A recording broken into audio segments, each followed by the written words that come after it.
Hey guys, it's Amelia, but not the pilot, just Amelia. Today's the day, guys. It is January 22nd. I've decided to read A Little Life. I've been debating this for a very long time because I feel like everybody's talking about it. It's all over the internet. I've seen every single booktuber I follow crying about it. And I just couldn't decide if I should do it or not. I'm trying to mentally prepare myself. I watched all the vlogs. No spoilers, really. I just know the four characters' names, and I know that it's really sad. And, like, so sad that it's, like, they're taking advantage almost. And it's been described as trauma porn. I don't know. I don't think I'm gonna like it. I just finished 7 Husbands of Evelyn Hugo last night, and that was emotionally damaging to me. I was so sad at the end. But it's such a good book. So I don't think I'm gonna do well with this. I really don't. So I've planned out my month. I've decided I'm going to read it throughout this month because it is hefty. I'm gonna try to give myself some time to recover in between chapters.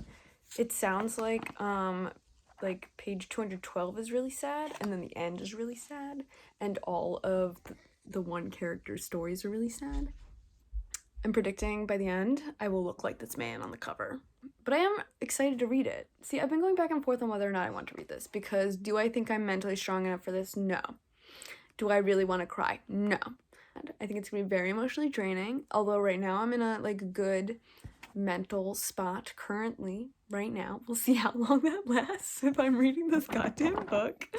Definitely read all the trigger warnings before you start. I have, and I am not excited. The real reason I want to read this book is because it's set on Lispenard Street, which is a very small little street right below Canal Street, and I'm very familiar with it because it is where I used to work. And so I'm just really excited to, know what they're talking about, I was there every single day.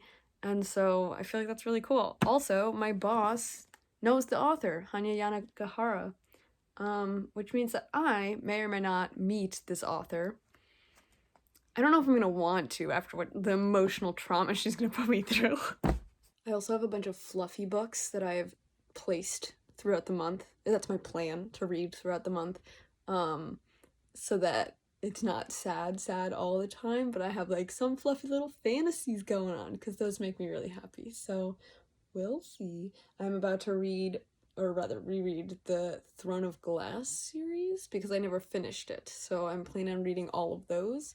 I feel like those are gonna be some fluffy little happy vibes. I know the main character's not super happy. I'm aware of that, but fantasy novels in general make me happy, which is why I will be reading them. And then I'll probably listen to Harry Potter again because, you know how it goes. They make me happy, and that's I think I'm gonna need that. Oh no, I'm so stressed. I don't think I've ever been this stressed to read a book before. But everyone says the book is just so good, but in a bad way, and I don't know. I need to read it. I need to know. I'm too curious for my own good. God damn it. Oh god, I'm really not excited. Oh no. Cut to me in 30 days, bawling my eyes out about this book. Damn, let's go. Hello, it is February 6th, and I have calculated that if I read 25 pages a day, I will successfully finish this book by the time that I wanted to. So now I'm physically forcing myself to read 25 pages of this book a day because I don't want to read it because I'm already attached, and I'm only 25 pages in because I started doing this yesterday. I've read exactly 25 pages and I'm already attached to them. They seem so real.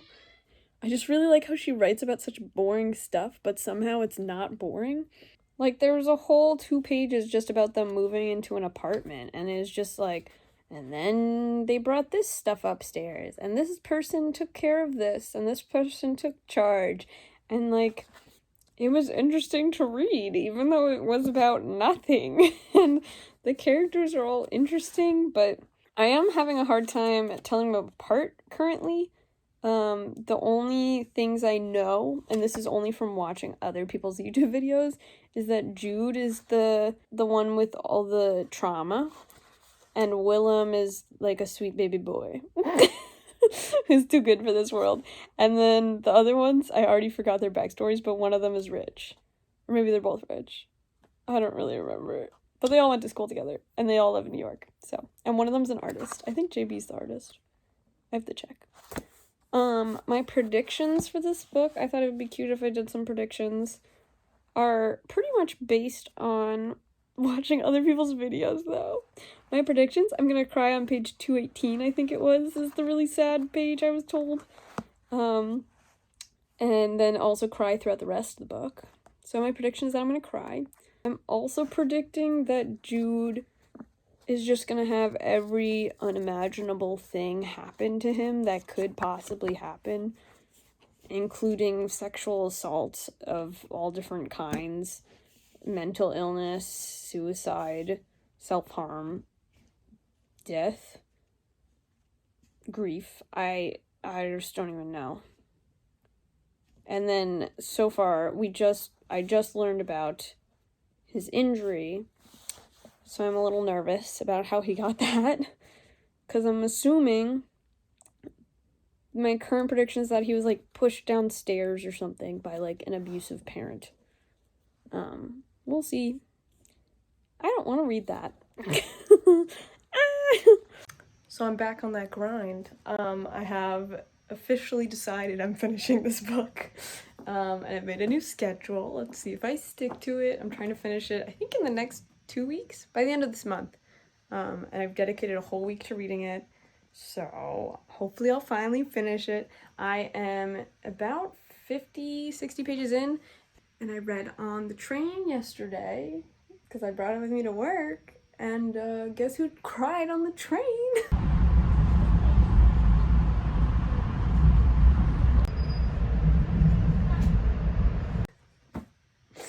So, mark your pages. I officially started crying in this book on page 58, so super fun. Can't wait. That's all I have to say. Bye. Hello guys, it is April 8th and I'm going away to DC for the weekend, so I have about a 4-hour train ride there and then a 4-hour train ride back. So I'm hoping to get a lot of reading done this weekend. We shall see. Also, fun fact, I sprained my ankle really badly, so hopefully I'll be getting more reading done soon. I also have a broken toe on the other foot. It's been a time. But as I said before, I'm about like 100 pages into the book, so I'm hoping to read a lot of it this weekend. I know it's like around 1,000, I think, right? I don't know. So I'm hoping to read a lot on the train and probably cry, so that'll be fun. I'm almost done with A Little Life. It's very sad, but I'm not really crying in it. I've gotten like teary a couple times, but I thought I was gonna be like sobbing this whole book and I haven't. Maybe I'm heartless, I don't know, but it is just like, it's like so sad that it's like, you just completely dissociate from it, do you know what I'm saying? Like, you gotta be numb, otherwise how the hell are you supposed to read it? Literally everything that could possibly happen that's bad happens. Every trigger warning, pretty much. But yeah, I read on the train on the way to and from DC, but I really didn't get that far. The writing is really dense, I feel like, because it's not like there's much of a plot.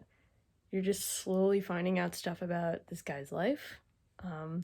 So I barely read, I don't know, maybe 200 pages on the train, even though I was on that train for like 4 hours one way and 4 hours the other. And then I've been reading on the way in and out of work, so I think I have like 200 pages left, maybe. I hope I finish it soon. I was trying to finish it by the end of this month. We'll see. But at this point, I don't even know where it's gonna end. I guess it ends with his death. I'm gonna go read. Bye.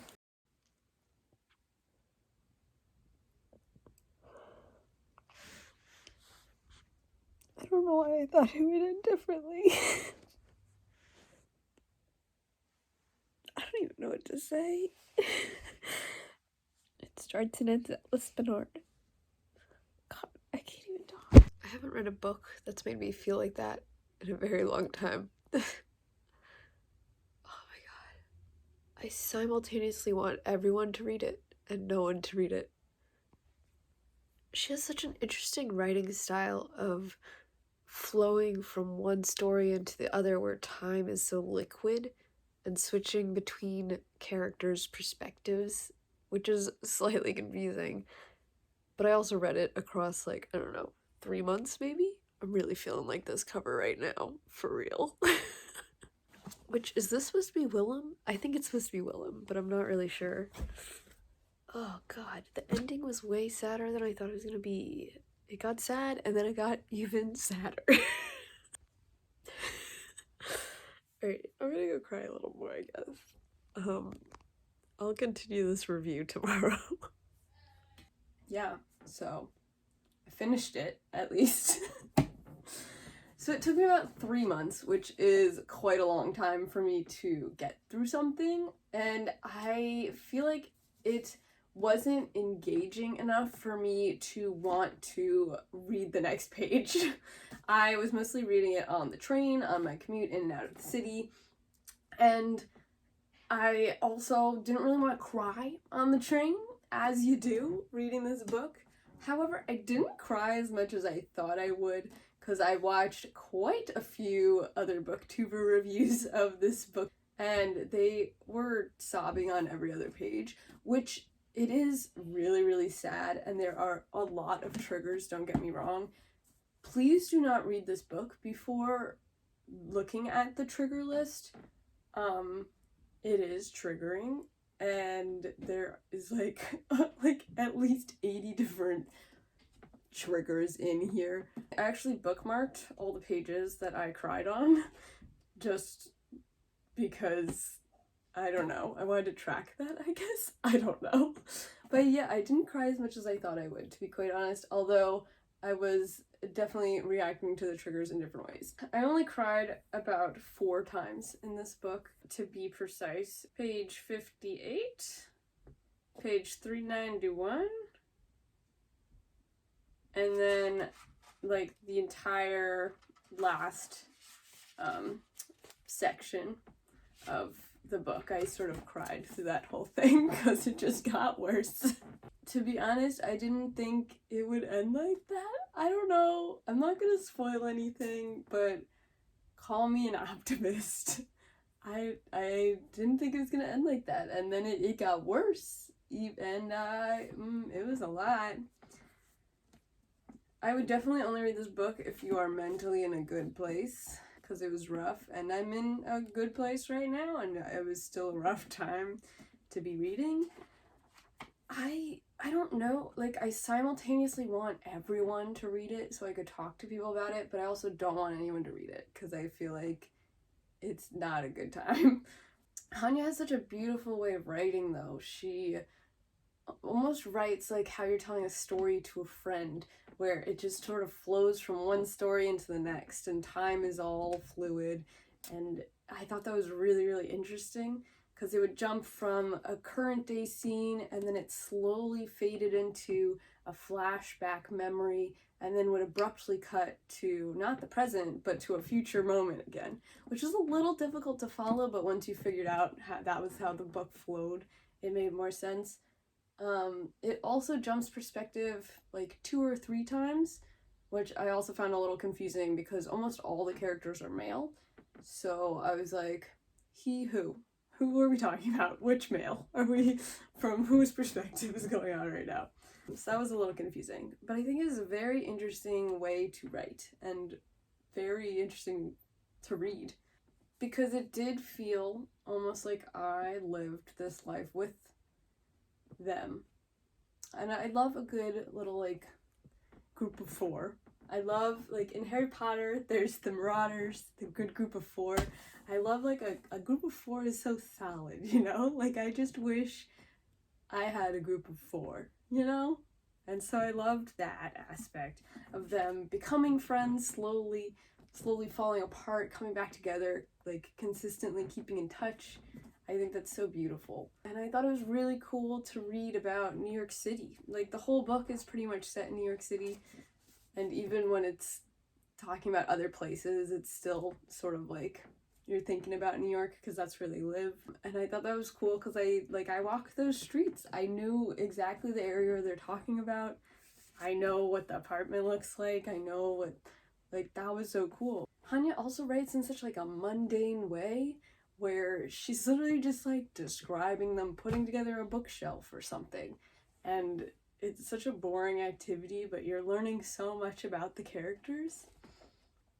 I will say that the chapters are almost non-existent. To be quite honest, it's almost 800 pages of just straight story. It really isn't broken up at all. There's like very few chapter breaks, and even those chapter breaks don't really matter. And as well as the paragraphs are quite large. So it's a daunting, really long book. So if you have big book fear, I don't know if this one's gonna be it for you. But I did like it, I guess. I didn't rate it because I don't know how to rate it. I enjoyed it, and it made me feel things that a book hasn't made me feel in a really long time, but I would usually give books like that 5 stars. But for me, a 5-star is an instant recommendation, and I don't feel comfortable instantly recommending this to people. To me, it almost feels like a classic. It's stylistically a very important piece of writing, I feel like. It's different from what's being written nowadays, and it's very dense to get through, but there's so much in it that I feel like you could easily study this in like an English class and write a like entire thesis on it.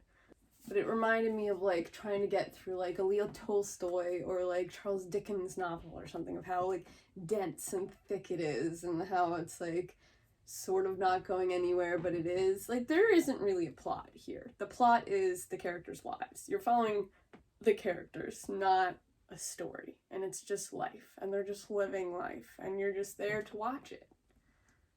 And I think that's really cool. It follows them from their early 20s into their late 60s, I think they are at the end. It was all very interesting, but they all are very different people, which was cool, but they're all successful, which was interesting, and they all came from different backgrounds, and they're all very different types of people. Yeah, so I don't know what to tell you besides the fact that if you really like literature and you really like reading and you're in an okay mental state and you read the trigger warnings beforehand, then I'd say yes, read this book. You have to. But if you are not doing great currently at this moment, then this book is not for you, and just read it in the future. You don't need to read it right now. It's always going to be there. It's a book. That's my thoughts. I think it's not for everyone. I think not everyone has to read it. I'm surprised that it became so mainstream almost. Like, I feel like everybody I saw on the internet was reading this book, and I don't feel like it is for everyone. I really would love to sit down with Hanya Yanagihara and discuss with her why she decided to do this, but from what I've heard, I think all of her books are really depressing. I'm not sure because this is the only one I've read. My final thoughts. If you've read this book, is this Willem? Do we think this is Willem? Because I think it's Willem, and I don't really know why. That's just what...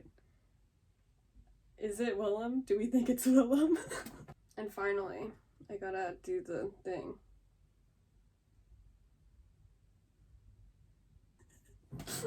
I feel like every booktuber's thumbnail is that photo, so I'm gonna do that too. Thank you so much for watching. If you have any questions about this book and whether or not you should read it, ask them down below, and I would be glad to discuss this with you. I don't think it's for everyone, so I sort of wish I was warned beforehand, but I was. I mean, I watched like 8 YouTube videos before I decided to do this. I can't believe it's over though. It feels sort of weird. I'm hoping that a weight will be lifted off my chest now, and I'm gonna only read dumb fantasy books from now on. Thank you for watching. Bye!